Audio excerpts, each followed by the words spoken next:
네, 뉴스 분석 함께할 네 분 소개하겠습니다. 정광재 국민의힘 대변인, 구자홍 동아일보 신동아팀 차장 나오셨습니다. 네, 강성필 민주당 국민소통위 부위원장, 장현주 민주당 법률위원회 부위원장 함께합니다. 어서 오세요. 네, 어제까지 이틀 동안 진행된 22대 총선 사전투표의 투표율이 31.3%로 최종 집계됐습니다. 이 4년 전 총선 때 투표율 26.7%를 훌쩍 넘어서 이 역대 최고 투표율을 나타낸 건데요. 저는 어제 사전투표 다 했는데 다 하셨나요, 지금? 네. 네, 저도 어제 사전 투표했는데요. 이 투표 열기가 느껴질 정도로 상당히 많은 시민들께서 참여하신 것을 좀 알 수가 있었습니다. 맞습니다. 특히 젊은 분들뿐만 아니라 어르신들도 함께 나와서 이렇게 투표를 하는 모습을 봤는데요. 그만큼 이 대한민국 민주주의 발전에 많은 주권자들께서 참여하고 계시다. 뜨거운 열기를 좀 느낄 수가 있었습니다. 네, 특히 제가 갔을 때는 저는 서울 종로에서 투표를 했는데 젊은 층이 많이 보였거든요. 다른 지역은 어땠습니까?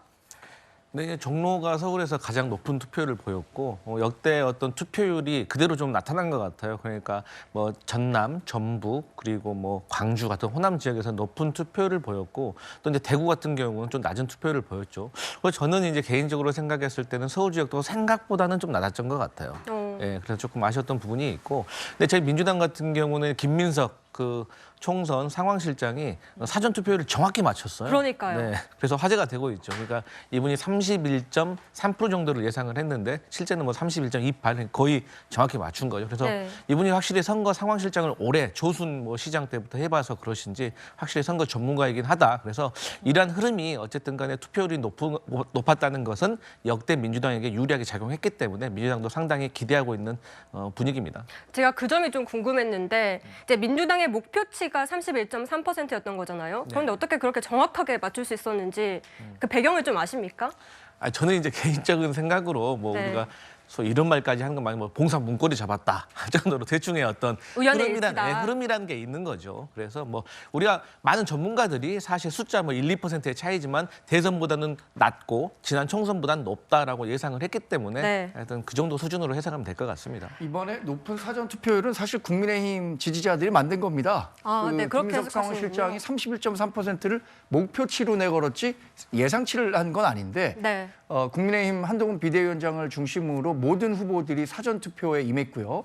그동안 우리 정당을 지지했던 분들 가운데 일부분은 사전 투표에 대한 신뢰성 뭐 이런 부분들에 대한 의문을 제기하는 목소리가 있었는데 이런 의문은 제기하지 말고 적극적으로 사전투표에 임해달라고 한 우리 국민의힘이 이번 사전투표율을 이렇게 31.3%까지 올리는데 1등 공신이었다. 이렇게 평가하는 게 객관적 평가 아닐까 하는데요. 제가 당 대변인으로서 드린 말씀이 아니라. 알겠습니다. 저희가 그래서 직접 네. 각 당의 입장을 한번 들어봤는데요.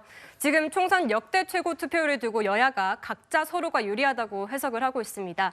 저희 뉴스의 라이브에서 단독으로 제가 직접 이 양당에서 이 높은 사전 투표율을 어떻게 보고 있는지 들어봤습니다. 직접 들어보시죠. 대선 때도 사전투표율이 높았는데 사전투표에서 뭐 윤석열 후보 지지가 좀 많이 나왔던 게 입증이 됐고 특히 이번에는 사전투표에 대한 불신 이런 것들이 수개표가 병행됨으로써 많이 이제 완화가 돼서 보수 진영에서도 적극적으로 사전투표에 참여했기 때문에 뭐 사전투표율이 높은 게 민주당 유리하다 이런 등식은 성립이 되지 않을 것 같습니다. 정광재 대변인님께서도 앞서 말씀하셨지만 구정 차장님, 네. 지금 이 수개표를 통해서 사전투표에 대한 신뢰성을 높였기 때문에 이 보수층이 결집한 효과다 이렇게 보고 있는 것 같습니다. 네, 이번에 대구에서 사전 투표율이 지난 대선보다 한 2%포인트 좀 올랐습니다. 이런 것들이 전국적으로 이 사전 투표 참여 열기로 이어지면서 평균치가 이제 30%를 넘어섰는데요. 그만큼 사전 투표를 통해서도 얼마든지 민의를 반영할 수 있다라는 이 국민적 인식이 확산됐다 이렇게 볼 수 있을 것 같습니다. 지난 대선 끝나고 더더군다나 그 전에 총선 끝나고 나서 이 투표에 대해서 여러 가지 논란이 있었던 것도 사실입니다. 특히 보수 지지층 일각에서는 뭐 투표에 대한 어떤 논란을 법적으로 이 쟁점화하기도 했었는데 이 같은 논란을 상당히 불식시켰기 때문에 이 사전 투표 증가에 좀 일조하지 않았나 이런 생각이 좀 듭니다. 하지만 앞서 선거에서는 사실 사전투표가 높으면 야당, 민주당에 유리하다 뭐 이런 얘기들도 있었는데 이번에는 그런 공식이 성립하지 않다고 보십니까? 그렇습니다. 이것은 특정 정당의 유불리를 따지기에는 좀 이례적일 만큼 사전투표율이 높았습니다.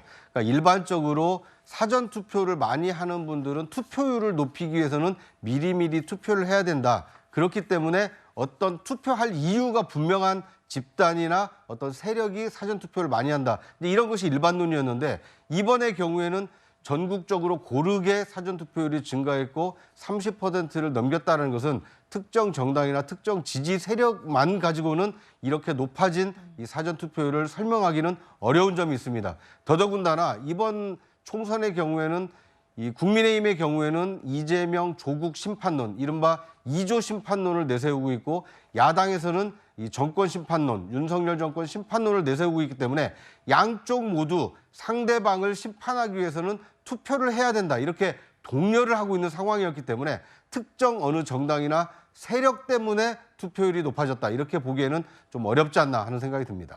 네, 저희가 조금 이따가 이 지역별 사전투표율도 하나씩 뜯어볼 텐데 그렇다면 이 민주당은 높은 사전투표율을 어떻게 생각하고 있을까요? 직접 들어보시죠. 투표율이 높게 올라가고 거의 뭐 4.6% 정도 증가를 한 것 같은데 정권 심판에 대한 분위기가 확실히 증가를 했다고 이렇게 판단을 하고 있습니다. 정권 견제 여론이 정권 안정 여론보다 높게 나타나고 투표율이 올라간다는 것은 당연히 심판에 대한 의지가 반영되고 야당에게 유리한 결과로 나올 거라고 저희들은 기대를 하고 있습니다. 네, 장현주 변호사님. 그러니까 지금 이 정권 심판론을 지지했던 유권자들이 빨리 이 투표장에 뛰어나온 것이다 이렇게 보고 있는 것 같습니다. 그렇죠. 민주당 입장에서는 그동안 계속 이야기해왔던 정권 심판론이 결국 바람이 불고 있다라는 판단 내부적으로 있습니다. 특히 사전투표는 본투표보다 며칠 전에 이루어지는 것이기 때문에 현 정부에 대한 이 심판론, 그러니까 사전투표로 빠르게 심판하자라는 또 민심이 반영됐을 가능성도 높게 꼽고 있는데요.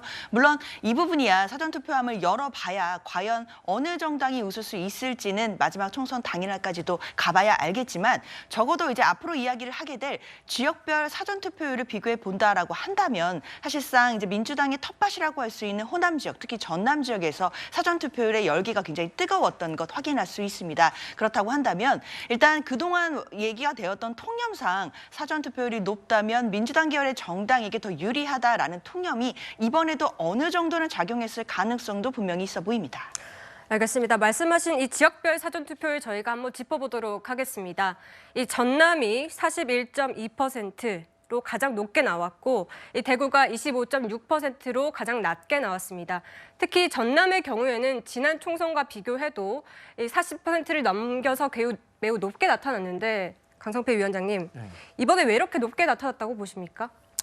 그러니까 이제 전남 국민의힘과 민주당의 어떤 텃밭이라고 할까요? 거기에 따른 이제 의석수를 비교를 해보면요, 국민의힘이 PK, TK, 강원 정도가 이제 국민의힘의 텃밭으로 저희 민주당은 해석을 하고 있어요. 근데 네. 여기에 걸린 의석수가 73석 정도입니다.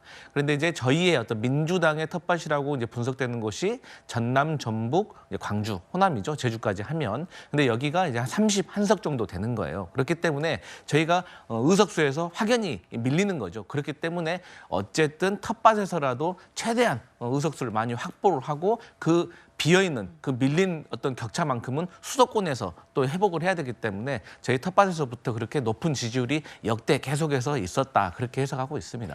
네, 대구는 지금 25.6%, 지금 2%포인트 오른 것으로 나타나긴 했습니다만 그럼에도 불구하고 지금 전국에서 가장 낮은 사전투표율을 보였는데 아무래도 이 사전투표에 대한 불신 때문이라고 해석을 해야 될까요?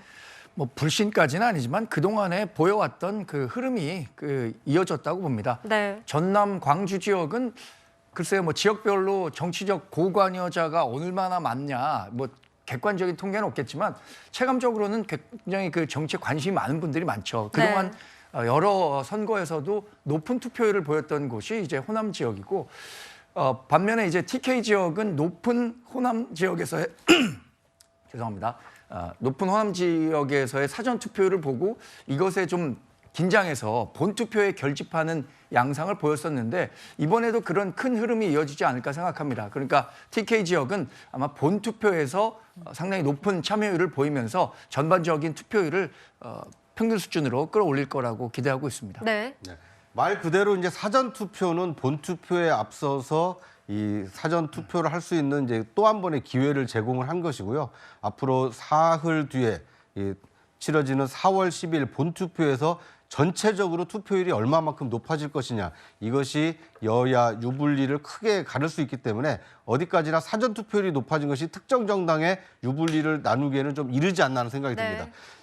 하지만 한 가지 좀 유념해서 볼 것은 일반적으로 총선 여론조사 응답률이 그렇게 높지가 않았습니다. 아무리 높아봐야 20% 남짓이었는데 사전 투표율에서도 30% 넘은 이 국민들께서 투표장으로 향하셨다는 것은 여론조사에서는 상당히 소극적일 수 있었지만 투표에서는 적극적으로 자신들의 의사표시를 하는 국민이 늘어났다. 그러니까 낮은 응답률 대신 높아진 투표율이 얼마나 큰 변화를 일으킬지 좀 지켜볼 필요가 있어 보입니다.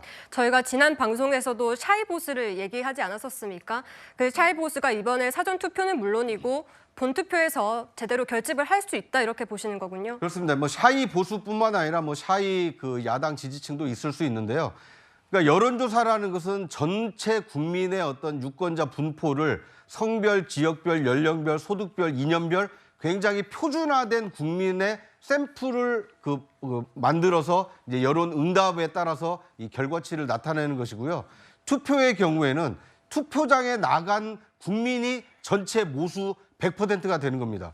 그러니까 투표하신 분들의 이 찬반, 어느 정당에 얼마만큼 투표했느냐에 따라서 당락이 갈리기 때문에 여론조사의 경우는 국민 평균치다 이렇게 볼 수 있다면 이 선거라는 것은 투표한 분들의 어떤 의향이 100%다. 이제 이렇게 되기 때문에 여론조사와 실제 투표 결과는 조금 차이가 날 수 있다. 이런 점을 유념해서 보시는 것이 어떨까 하는 생각이 듭니다. 알겠습니다. 지금 각 당의 지지층이 빠르게 결집을 하고 있기 때문에 이 뚜껑을 열어봐야 결과를 알 수 있을 것 같습니다. 강성필 위원장님도 할 말 있으시다고요? 네, 구장차장께서 정말 설명 잘해 주셨어요. 그러니까 여론조사는 100% 투표를 한다는 가정하에 우리가 숫자로 객관화시키는 거지만 실제 투표에서는 100%가 안 되지 않습니까? 그걸 유의를 해야 되고. 근데 이제 여론학에 보면 정치적 올바른 현상이라는 게 있습니다. 이게 바로 이제 샤이 보수, 샤이 진보를 말하는 거거든요. 그러니까 자기 진영에 악재가 있으면 여론조사에 응답을 안 하는 거예요. 네. 근데 이게 실제 투표로 이어지긴 하죠, 흐름상. 그런데 지난 이 탄핵 이후에 어떤 홍준표 후보가 여론조사에서 12%밖에 나오지 않았지만 실제 투표에서는 24%, 2배 이상을 기록했거든요. 그래서 여론조사가 꼭 100% 이루어지는 건 아니고 이 추이만 보는 것이 조금 맞지 않나 이렇게 말씀드리겠습니다. 알겠습니다.